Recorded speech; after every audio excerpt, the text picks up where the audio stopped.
Molt bona nit. És un text de Jaume Roig, Espill.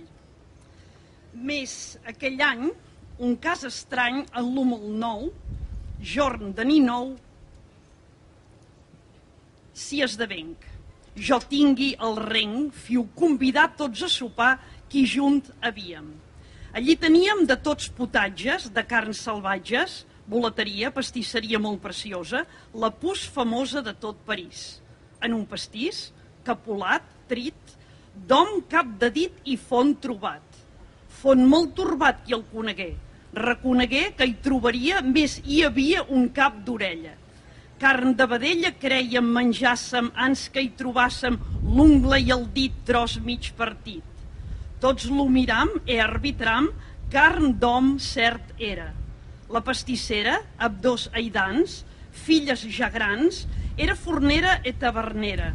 Dels qui venien, allí bevien, alguns mataven, carn capolaven, feien pastells, e dels budells feien salsisses o llonganisses del món pus fines.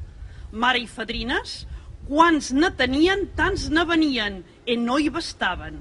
Elles mataven alguns vedells, amb la carn d'ells, tothom, tot ho cobrien, assaborien amb fines salses. Les dones falses, en un clot tou, fondo com un pou, descarnats ossos, cames e tossos, allí matien, e ja omplien les fembres braves, cruels e praves, infels, malvades, e salarades, abominables. Cert, los diables, com los mataven, crec los aidaven e lo dimoni. Fas testimoni que en mengir prou, mai carn ni brou, perdius, gallines, ni francolines de tal sabor, tendror, dolçor, mai no sentir.